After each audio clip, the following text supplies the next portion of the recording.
Good morning, everyone. It's Madeline.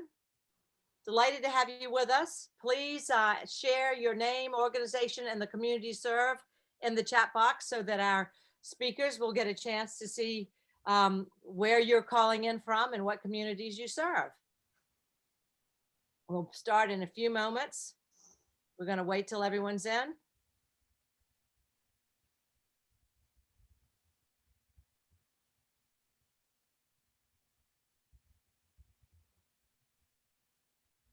Okay, let's see, we got 40 people. I think we're expecting about 90.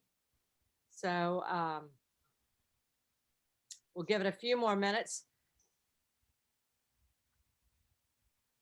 Go. Everyone else enjoying this beautiful sunny weather? Down here on Sullivan's Island, I had my first day on the beach in quite a while. I'm thrilled. So. Sounds wonderful. Yeah. Okay. So my phone says 901. So let's get started. Again, it's Madeline McGee with Together South Carolina. And I'm thrilled to be welcoming you to our second in our 6-part series called Connected. This program is one that we have designed with Robbie Scott at the Post and Courier. And why are we partnering with the Post and Courier, which has been the paper serving the Charleston community for so long? Because they are expanding. They now have offices in Myrtle Beach, Columbia, and Greenville, and their mission is to serve the entire state. And in many ways, guys, the media is a partner that we as nonprofit leaders do not use as well as we should. As you know, Together SC is about learning together, leading together, and speaking together. And we as nonprofit leaders have a responsibility to use our voice to have people pay attention to and help them understand the critical issues facing our communities that we aim to solve. And so this is what we are doing with our 6-part series. The very first one, we talked about the news and how to get your stories in the news. And today, Robbie is going to introduce us to her colleagues on the opinion page and talk about how you get letters to the editor in the paper and what the difference is. While she is doing that, I want to reiterate again that please share your name in the chat box. And during the presentation, feel free to enter your questions. Please begin them with a Q, if you will. And then Stephanie and Robbie will curate those questions and we will answer them at the end. I also want to invite you to be thinking about what additional topics we would like to discuss with the Post and Courier team. As we've got the third one is lined up for March, and that's on marketing. But the last 3 we want to be curated with your input. Should it be investigative journalism? Should it be issue specific, education perhaps? We're eager to have you weigh in on what you think would be helpful. So you can share that with me in the chat box or send us an email, and Robbie will be talking further about that when we begin. We are recording this, and the recording will be available to Together SC members. And so we encourage you to share it with your colleagues. With that, Robbie, I think I've covered everything I need to cover, so I'll turn it over to you. Great. Well, thank you very much, Madeline. I would like to start by welcoming back those of you who were with us on February 16th. If you're joining us for the first time today, I'd like to share a brief introduction of the Post and Courier and our partnership with Together SC. The Post and Courier is a South Carolina family-owned, independently held newspaper founded in 1803. We are the second oldest newspaper in the United States and the oldest newspaper in South Carolina. We have 92 journalists on staff, and we remain the largest news organization in the state of South Carolina. As Madeline mentioned, we have newspapers in, and I have a list, so I have to read them. Greenville, Columbia, Myrtle Beach, Aiken, Georgetown, Somerville, Mount Pleasant, and of course our headquarters here in Charleston. Each of our newspapers is fully staffed with reporters and editors that live in the communities they serve and are invested in those communities that they serve. Now, last month, we focused on our newsroom and news staff. Today, we're going to focus on the opinion page and editorials. And most importantly, we're going to talk about the difference between news and editorial. In March, we're going to take a deep dive into building strategic marketing plans and setting realistic, measurable goals for traditional and digital marketing platforms. As Madeline mentioned, we're taking your suggestions for our April, May, and June sessions.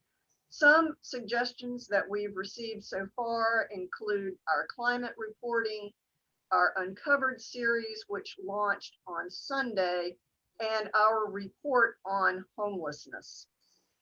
We would like you to know that we have created special subscription pricing for Together SC members, and we encourage you to sign up for our free newsletters.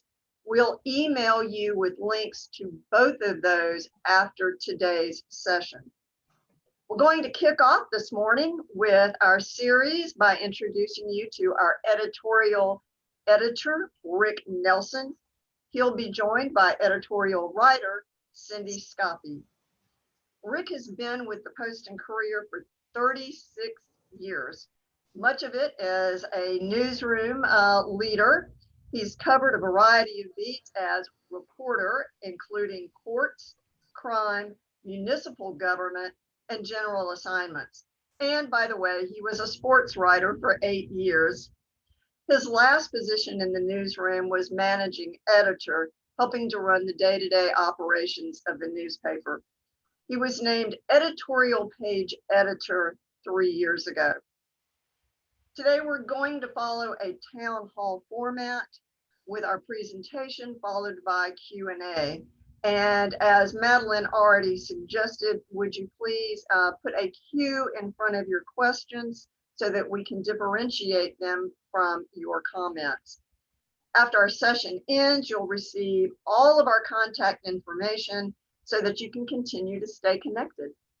And with that, I'm going to turn everything over to Rick Nelson. All right, thanks, Robbie. Good morning, everybody. I thought I'd start out by just giving a basic overview of what we do on the opinion side, which is a lot different than the news side of the organization. Editorials represent the institutional view of the newspaper. It's what the Post and Courier as an institution thinks of particular policies or political issues of the day. And we advocate, or at times we're critical of particular policies. But that's kind of how we differentiate ourselves from the news, which is really just gathering facts and writing them in a report. We also have we also run commentaries, which are op-eds, and those represent a range of viewpoints. Some of them are counter to what our point of view is on certain things, but we think it's important to give a platform for those points of view as well, because really what we're trying to do is foster a community conversation and debate about issues, and that's a place where organizations such as yours can have a voice and make your case for certain issues that you advocate for, and it provides a really good place to do that. And because a lot of this stuff will appear in print, but it also goes online, and it can be seen everywhere. And we're a statewide newspaper now, and we do have a good reach. So those are the kind of things where you can really be involved in getting your voice out there. As I mentioned earlier, we do have a wall between news and opinion. It's something that those of us who've been in the business for a while kind of take for granted that this is the way it's always been. And, but more and more these days, people don't really understand that that wall really exists. Part of that is the hyper partisan nature of our politics and our public discourse now. But that's been going on for a while. It's just gotten worse over the last 4 or 5 years. But we've taken steps here at the Post and Courier to really strengthen that wall and protect the integrity of both the news operation and the opinion pages. We do things now like we'll label our editorials online. We'll put editorial in the header so it's clearly marked as an opinion piece, or if it's commentary, we'll mark it as commentary. And we also took another step of on the editorials by explaining that this is the institutional view of the newspaper. So it's very clear if you just drop in to the website and start reading something, this is what you're reading is the opinion of the editorial staff. And we do the same thing with letters to the editor as well, which is really great. I remember when I was on the news side, the letters were one of the first things that I read as a reporter and as an editor, because it was an interesting little kind of taking the temperature of the community, of seeing what people were interested in and what they were talking about, and occasionally a source of a good news story. But that's what those pages are set up for, is to foster that kind of public discussion, and kind of hoping that this is the kind of place where you guys can either through op-eds or through letters can advance your causes or get them out in front of people that maybe you wouldn't have that kind of reach just through your organization. So that's what we're here for with those. We kind of what we do is in the mornings we will meet each day and we'll talk about what's in the news, what we might want to write about, and kind of decide on some topics that we want to weigh in on, and we come to a consensus on what we think we should say about it, and then someone will write that. And we are pretty much self-contained. It's not just a philosophical thing, this wall, it's also more of a physical thing where we edit each other's editorials, we edit the op-eds and letters, we proof our own pages over and over again each day. We try to keep ourselves as separate as possible from the news folks in that way. It works pretty well. It makes for some long days, but it's really important that we maintain that wall between the two sides. We're a center-right editorial department, which means we lean to the right, but we're really centrists and moderates at heart, because we do have some views that might be considered not really a center-right views on the environment and on guns and some other things like that. We support Republican proposals and Democratic proposals, and the same goes for candidate endorsements. Every year when we bring people in to talk to them, or lately through these Zoom conversations, we endorse people from both parties.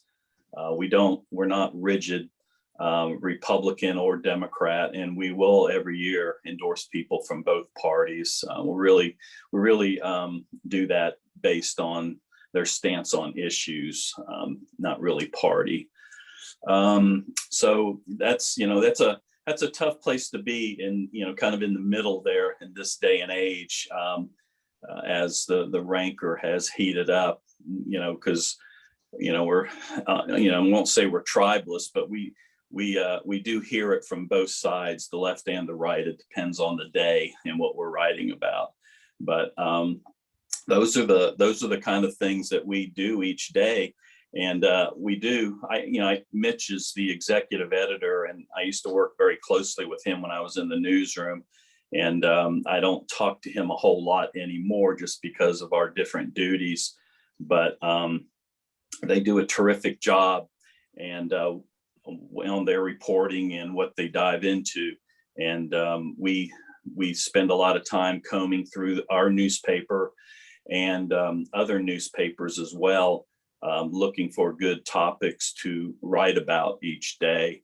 And that's something that it's Cindi and Robert Bear and I do every day, and look for good things to write about. And we think that will be interesting to people. We focus a lot on the environment and preservation and politics, and just kind of a wide range of things.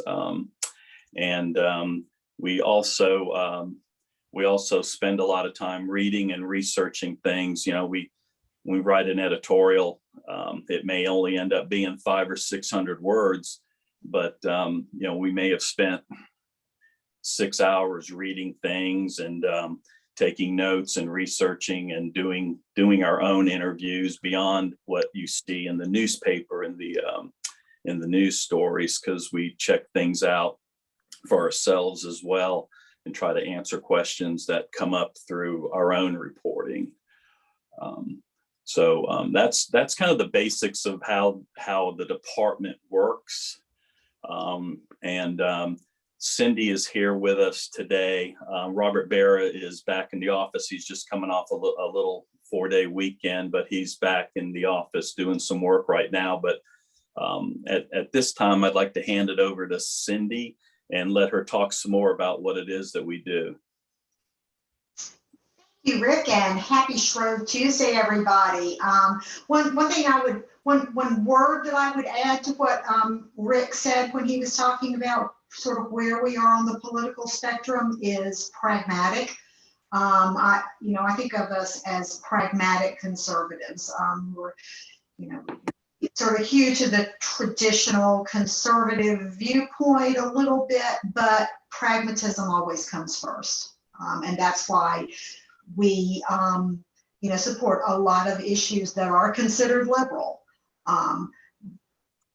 but also a bunch that are conservative, but it's pragmatism. Anyhow, some of you might be familiar with me, but for those of you who aren't, just the tiniest little bit of background here. I grew up on the tobacco farm in North Carolina, studied journalism and political science at University of North Carolina, and then came to Columbia, where I spent the next 32 years at the state newspaper, first as a reporter, but mostly as an editorial writer and columnist, mostly writing about the legislature and state government. I moved to the Post and Courier almost 2 years ago to join a really fantastic team. Really the last editorial staff in the state. I was the entire editorial staff for the last several years. I was at the Columbia newspaper, and I write one column and 4 or 5 editorials every week. I also write our opinion newsletter, which we send out every Monday evening to a subscriber list. And if you haven't signed up for that, then that's one of the first things you need to do when we get off of this Zoom meeting. Those last several years at my previous job, when I was the entire department, I was writing 3 columns a week. And I used to tell people that writing columns was only about 20% of my job, because, it was. One of the great things about working here is that I get to spend a lot more of my time on writing. But if you look at our pages, you'll see that the things we write, those daily editorials and the columns that Robert and I write, really constitute much less than half of what we publish in terms of column inches. We're primarily, as Rick said, a conversation place, a marketplace of ideas. Some of those ideas that we publish come from syndicated columns, but most of them really come from you. for your letters and guest columns. So what I wanted to do is talk a little bit about letters to the editor and op-eds. A letter to the editor is simply an opinion. There's nothing wrong with that, but that's all it has to be. You know, I don't like this president because I think he's a big fat liberal. Sincerely, John Doe. I mean, that's a letter to the editor. We probably wouldn't publish that letter to the editor. It's a bit simplistic, but you get the idea. All you have to do is give your opinion. You know, we prefer letters that are on topical items and public policy items, but we do sometimes publish letters that are just sort of musing about life. Now, good letters are a lot more than that, but baseline, that's all they have to be. An op-ed has to be a lot more than that. You know, I'm trying to go through some notes here. There are several things that we would like to see in op-eds or guest columns, sort of different words for them. We like for them to be fact-based. We like for them to present new information or new ideas or new perspective in ways that haven't been seen before. And I should back up and say, what I'm going through are sort of the ideal elements for an op-ed. Some op-eds are going to have just one or two of these things. You know, the more of these things you're able to get into your op-ed, the more attractive it is, the more we're going to like it. So it's fact-based. It gives us new information or new ideas or new perspective. It's written by someone who has some expertise on the topic, or someone who is in a position to make a real difference on the topic. Like, you know, if the governor wants to write about something, about legislation that's going to come to him and he's going to either sign or veto, we're probably going to run it, even if he doesn't have a lot of expertise on the topic, because he's someone who can make a difference there. You know, another thing is really good writing. You know, sometimes we will publish op-eds that, you know, might not check a lot of these other boxes, but it's just such compelling reading that, you know, we know you're going to enjoy reading it. And so we'll write that. You know, one of the things someone reached out to me last week from a state agency, and they had done an op-ed about a piece of legislation that they were advocating for that would expand some benefits for state employees. And they sent me this piece that was just this really wonderful first-person account of, you know, what this person was going through and how this benefit would help her, but would also indirectly help the type of people she serves in her job. And it was advocating for something that was going to cost a decent amount of money, but there wasn't a single number in the entire piece. And so I sent it back to her and said, you know, this is great. You know, emotion is wonderful, but I need some there. If you're asking for the legislature to spend money on something, you need to give me some numbers. Now, you can put those numbers in the perspective that you want to, but you can't leave that sort of hard side out.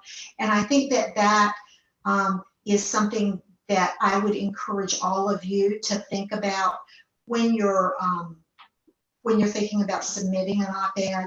Do I have not just the emotional appeal, but also the facts, the information that can allow people to make an informed decision? Ideally, an op-ed is going to have that component in there. I was trying to make this a little bit fun. I tried to think of a top 10 list, the top 10 things that you need to know if you're writing either a letter to the editor or more likely a guest column to us. Number one, this is a little peevish thing, but you're not sending us an editorial. An editorial, as Rick said, is something that's written by the staff of a newspaper by the editorial staff. What you're sending us is a guest column or an op-ed, yeah, whatever you want to call that. The next thing, the second thing I would note is that when you write an op-ed and send it to us, you need to send it exclusively to us. If you're sending it to everyone else in the state, we're not interested. Now, sometimes you fool us and you send it to us and we publish it, and then we see it had already been published somewhere else. And, you know, that happens sometimes, but we remember. So if you could send things exclusively to us, we're happy for you to send them to other publications after we have published them or rejected them, but we'd like to have them first. Think about your audience, and please try to eliminate the jargon. You know, what you need to remember when you're writing an op-ed is that you're writing to a general audience that's not filled with people who speak your language. And so if you want to be effective, you want to use language that people will understand. My fourth item here is very similar, but it's so important that I want to separate it out, and that is, don't use acronyms. Rick and my other colleagues are not quite as adamant about this as I am, but I just feel really strongly, if you have to spell out an acronym and explain it to people, then you shouldn't be using it. You know, the FBI is something you don't have to explain. So that's an acronym you can use. In South Carolina, we talk a lot about DHEC and SLED. But even most state agencies we don't need to refer to them with acronyms. And in a lot of op-eds, we get people really just wanting to use those acronyms over and over. So please don't do that. And I'm sorry, I'm starting to sound a little school marmish here, and I apologize for that, but I'm trying to help y'all figure out how to best send op-eds to us. When you send us something, please include a nice head and shoulders shot, you know, like what you're seeing of each of us right now is wonderful. So we can do it horizontally or vertically, so we can publish that both online and in print. And if you have some sort of display art that goes with your op-ed and helps illustrate it, please send that along too. That is wonderful. That is helpful. Those are things that make your op-ed a lot more attractive to us and to readers. If you know that there's going to be something that's coming up that you want to write about, an op-ed about, and get us interested in, please don't wait until the last minute. You know, if you know that you've got a big program that you're launching in April, and you really are hoping that we'll write an op-ed, that we'll run your op-ed about it, go ahead and send that to us or contact us about it now. The more lead time we have, the better the chance that we can actually run what you send us. And just like with the acronyms thing, this next thing, my number 7 item, is going to be very similar to the previous one, but this is another one of those pet peeves of mine. Try not to use the crutch of, this is National Ice Cream Day or week or month or whatever. If you've got a story to tell and you've got something that's worth being told, you shouldn't have to rely on that crutch. It ought to be something that could work any day of the year. So just think about that and say, what is my message that I'm trying to get out, and really focus on that. Let me see, number 8, aren't you excited? We're almost done. The main advice that I would give to you if you're trying to submit an op-ed to us is that you want to persuade people. So many things are written that are just sort of preaching to the choir. In South Carolina, you know, a lot of op-eds that we receive are about from people who want to persuade the legislature to support their cause. Well, I don't think it's a secret for me to tell you that our legislature is very conservative. So if you're writing, even if your cause is pretty liberal, there's a way you can write it that's tailored to a liberal audience, or there's a way you can write it that's tailored to a conservative audience. And you just need to think about that and think about, how do I make my case? What are the arguments that will work for the audience that I'm trying to reach? And if you would do that, I think we would find your op-eds more attractive, and more importantly, from your perspective, you're more likely to get some traction from them. The ninth thing on my list is, I would suggest, not only when working with us, but when working with other newspapers as well, that you try to know a little something about your audience. You know, read our editorial page, our op-ed page, and see what types of things we're interested in. See what types of things we publish, and sort of keep that in mind as you're approaching us. You know, one example of this that I would give you is, you know, the Coastal Conservation League is, obviously that's a very large nonprofit, maybe larger than some of y'all, smaller than others, but we run a lot of stuff from them, and it's because they know us, they understand what our interests are, what our priorities are.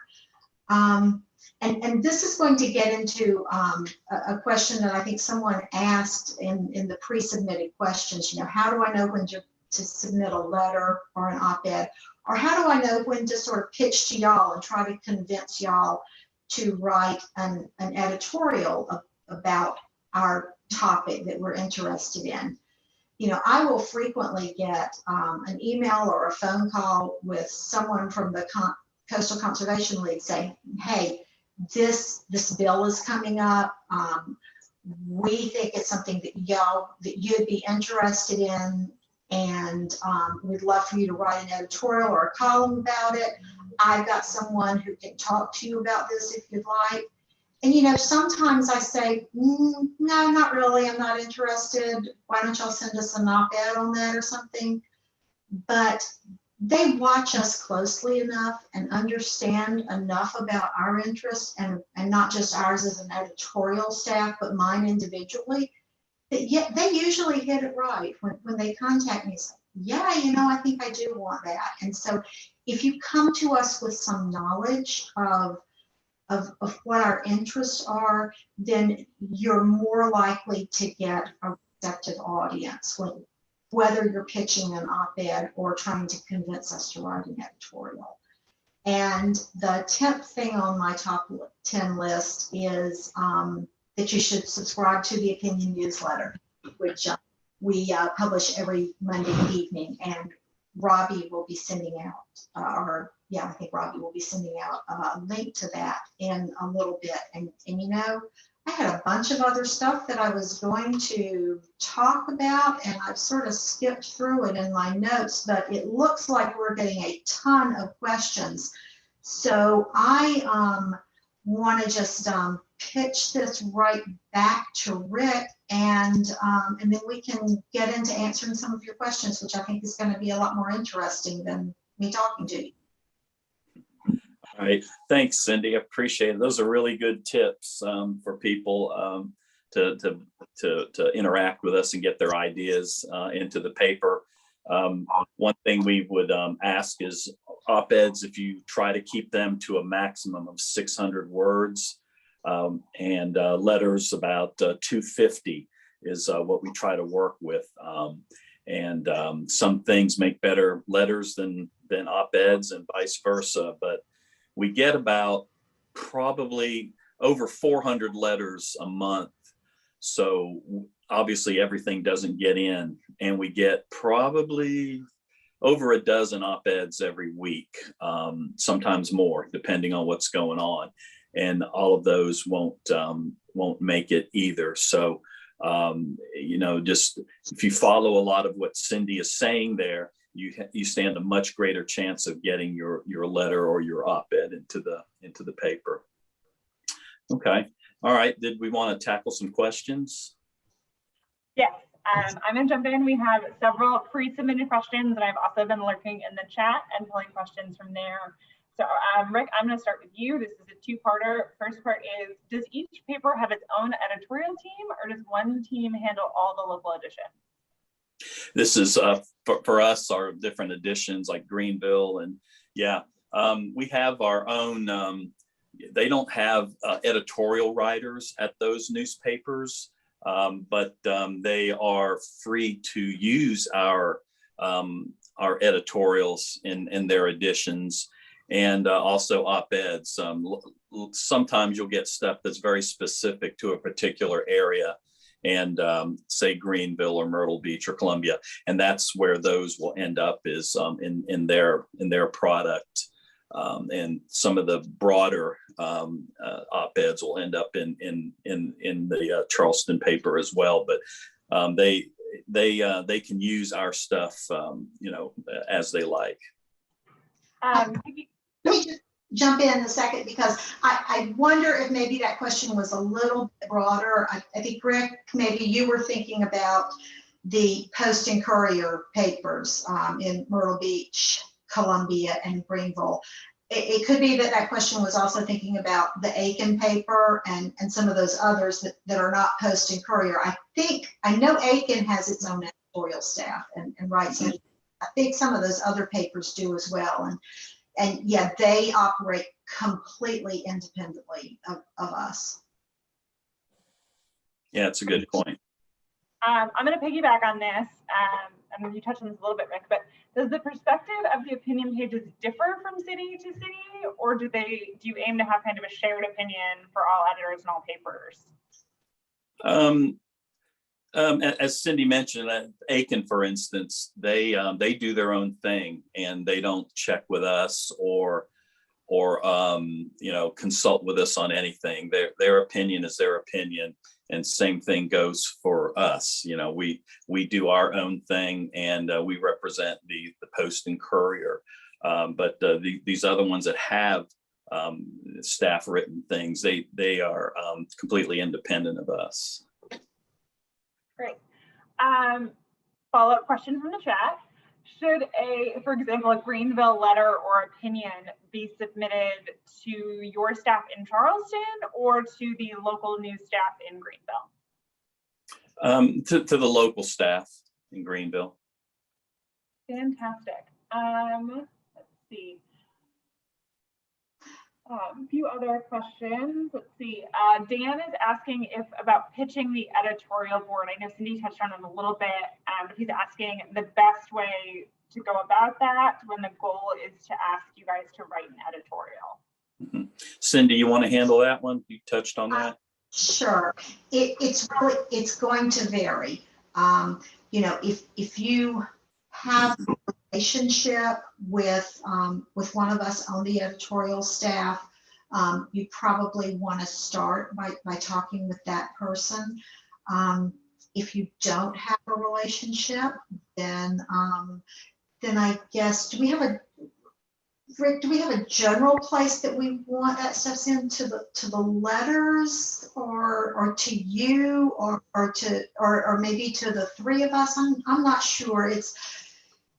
Yeah, I think if you've got something like that you would probably just send it to all three of us, and Robert, Cindi, and I, and that way at least one of us will see it, and then we can talk about it. But that's probably the best way to do that.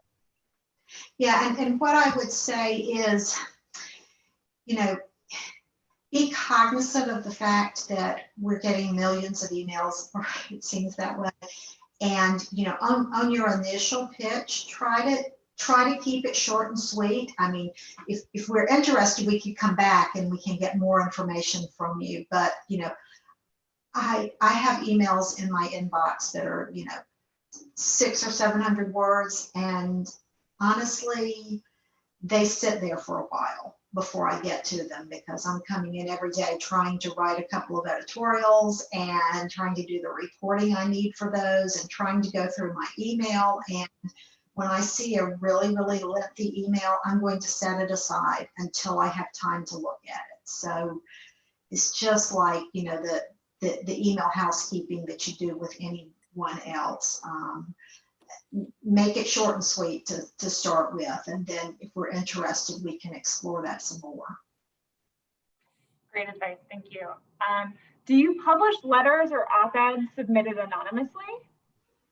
No, no, we don't, and we don't get too many of those. Occasionally, you'll get one, but you know, we want people to, you know, if you got an opinion about something, you really should put your name to it and stand behind it, because it's really easy to kind of hide behind anonymity and, you know, throw rocks at people or whatever. And we really require people to put their name to their opinions and when they submit them to us. Great. This is a great question. In this day and age, so many media outlets seem to reflect a bias toward what their target audience wants to hear. Where does the Post and Courier see its target audience, and how does that impact what you share on the opinion page? Well, that's an interesting question. We have a you know, there's a lot of metrics that especially the news side uses to try to zero in and target their audience, and we don't necessarily use that information in the same way. It's good to know what people want to hear about, and we certainly want to let people be part of that discussion. And but we don't really write our stuff or tailor it to a particular audience. We really do try to stay above that sort of thing on the opinion side. That information that is out there. And, you know, for instance, I was talking to somebody the other day about what editorials and commentaries do well online, for instance, and things about the environment and things like that always do really well for us. But that's kind of some of the bread and butter things that we write about a lot anyway. So you know, it's really not something that we pay a whole heck of a lot of attention to and tailor our work toward. Great. Question from the chat asks, what does the Post and Courier do to ensure the inclusion of voices and perspectives from people of diverse identities on the editorial pages? You know, we make an effort to have a broad range of folks on the page, and their viewpoints represented as well.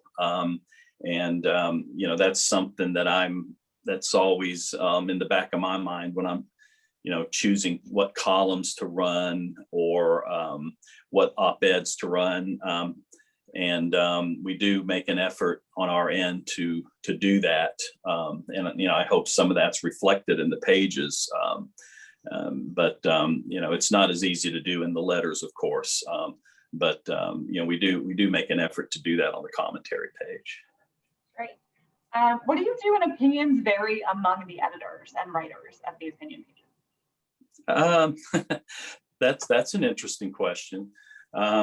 There are 3 of us, and we talk each day, and you know, it's it doesn't come up too often because we are pretty like-minded individuals, and we do come to a consensus on things, I would say 90% of the time. And you know, I have, you know, as the editorial page editor, I have the you know, kind of the veto power, the ultimate say in you know, our position on things. But I always take into account what Cindi and Robert have as far as their viewpoints, because they have different experiences than I do. We all kind of have our strengths that we bring to the table in these jobs here, and I think when we put them all together, 90% of the time we're going to be kind of united. And if we don't, we're professionals. We can write an editorial that reflects that institutional position that we settle on. Let me jump in a little bit on here, because I think this is one of the most important things that happens on editorial boards. We work towards consensus, and and that is achievable on just about everything. It's not always achievable on, say, an endorsement of a candidate, because that's a black and white thing, but most of life is gray. And most of the time, and I'm sorry, I should have some great examples that are coming to mind, but they're not. But if we say, okay, here's this piece of legislation, and I really support this legislation and think it's something we ought to go all out on. And Robert raises this objection, and I'm like, I can sort of see that. Well, I can write an editorial in a way that we are still supporting the overall concept, but saying, we've got a little bit of a problem with this and we'd like it changed a little bit. But we have those conversations and work through these things and come to a position that we can all be comfortable with. And, to me, that is the big thing that is lacking more and more every day in our society, that people see everything in black and white. It's got to be my way or it's got to be your way. Well, there's a consensus position on just about every issue. I mean, there are a few issues out there that are just hard yes or hard no, but most of them, if we have honest conversations with each other, we can come to a place where everyone can be comfortable with what we're saying. And, the thing that I love so much about being back on an editorial staff instead of just being me is having that process, because that's essential to the human condition. And we're getting as a society so far away from it. And I will stop lecturing now. Yeah, that's a really good point, and we do that every day. There's the little nuances that each of us bring up when somebody brings a topic to the table. I think by the end of the conversation, we've got something that we all feel really comfortable with, and the editorial is better for having had that conversation, because none of us can think of every single angle on something. And invariably, someone will bring up something that'll make you pause and think, that's a really good point, and we will incorporate it into the editorial, whoever's writing. Madeline, I'm going to keep asking questions until you cut me off. So I'm going to keep going. We had one from the chat earlier today. Alice asked, having read newspapers since I was a teenager, I have seen a disturbing trend in the past 10 years where news articles sound very much like editorials. Why has this happened? Is it a philosophical shift in journalism schools? Rick, I don't know if you feel comfortable speaking to that, but I wanted to pose it. Yeah, that's kind of a news question. I mean, I can talk a little bit about the global sort of thing that I see in, with cable news and kind of talk radio stuff. This predates Trump and even Obama and Bush. The cable networks, I think, have kind of, unfortunately, what they've done, they started putting, so-called personalities into these what they call shows. And used to be, when we were growing up, you would have I'm dating myself here, but Walter Cronkite, or even like Peter Jennings, just people who okay, that's a straight news report. but cable found they could make a ton of money by having a lot of opinion people on, and that's what people see, I think, primarily. I'm talking about both sides of the spectrum here, and unfortunately, that blurring and more people getting their news from television, the national outlets. Unfortunately, I think people tend to see all media the same way, and they start thinking of them in the same way. And that's, when I was talking earlier about reinforcing the wall between news and opinion, that was one of the things we had in mind, was the way people sometimes don't really understand that there is a fundamental difference, and we try to reinforce that every day with what we do. But I can't really speak to the newspapers, but I just think that that's kind of a global thing that's happened over the last 25 years or so. Let me add something to that. Could I think that there are journalists who are biased, just like there are people in every profession who are not as professional as they ought to be, who don't do the job as well as they do. But part of that also is sort of what individuals bring to what they're reading.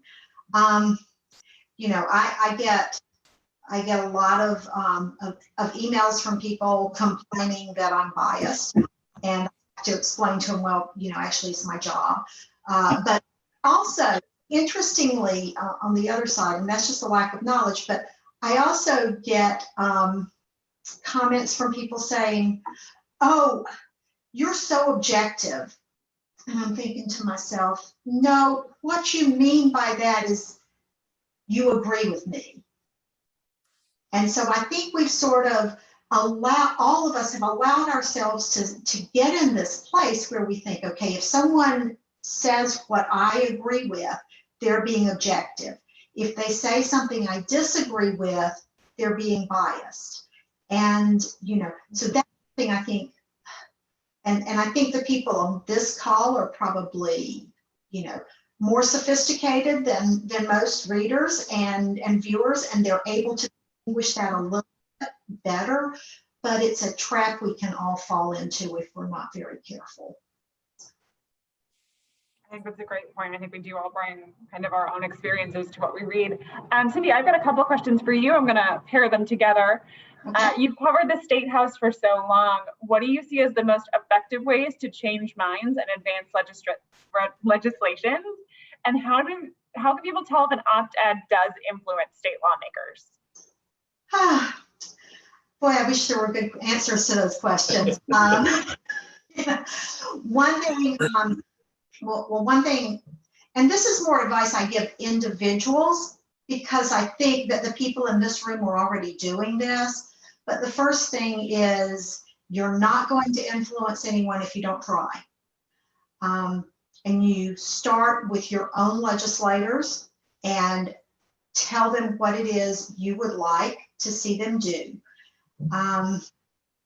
You don't do it in an angry way. You don't do it in a demanding way. You do it, you're trying to persuade individuals to see the world the way you see it, and to understand that this is something that needs to happen. And again, you tailor your message to those individuals. When you're going up to the State House, when you're going beyond your individual legislators and you're trying to do something through the media, whatever medium you're using, again, you need to keep in mind, this is a conservative audience.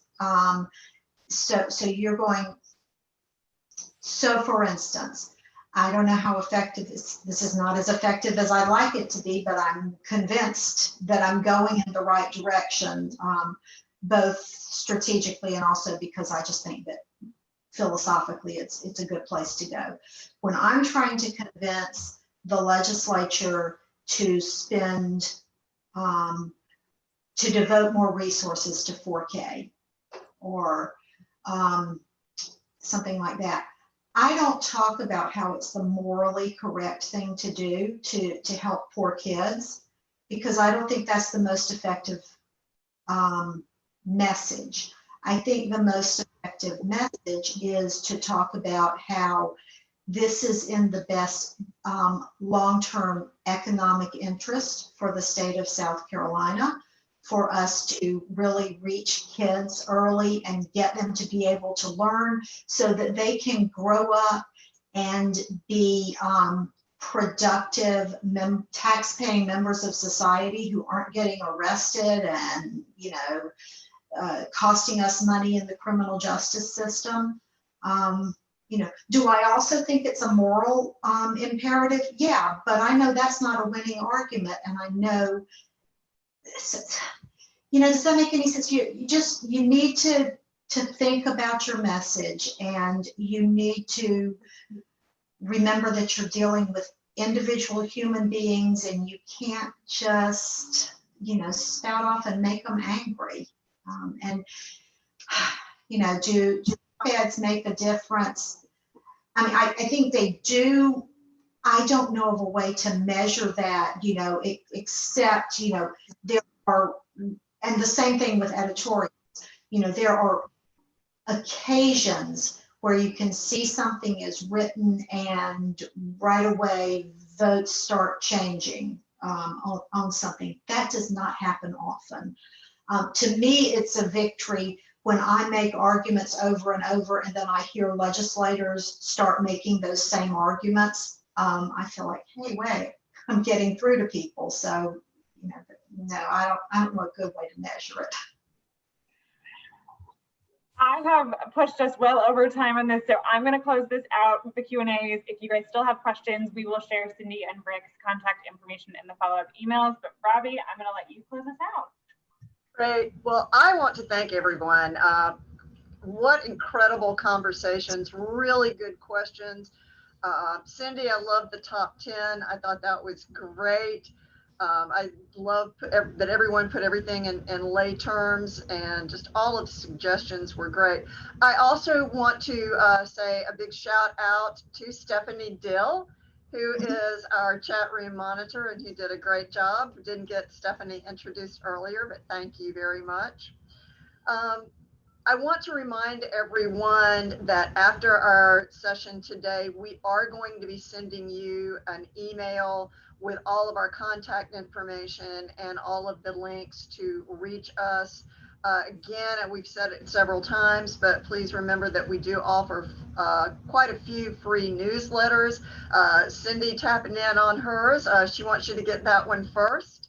But you can go to postandcourier.com and select the newsletter at the top for the information specific to your region, whether you're in Greenville, Myrtle Beach, or Columbia, or somewhere in between those areas. As I mentioned earlier, we also have an exclusive subscription offer for Together SC members who are not current subscribers. You can purchase a 6-month subscription, digital subscription, for $59 and have access to every newspaper that we have. That includes the Aikens, the Myrtle Beach, the Greenvilles, the Columbia, and of course, Charleston. And to get to that, you go to postandcourier.com/togethersc. It's just that simple.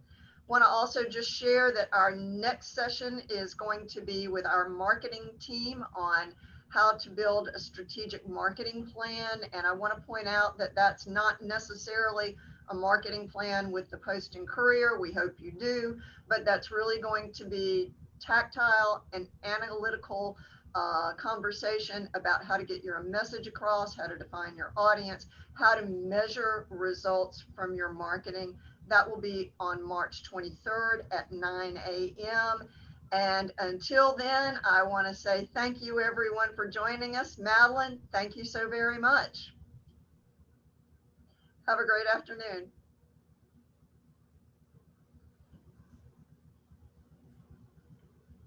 Thanks, Madeline.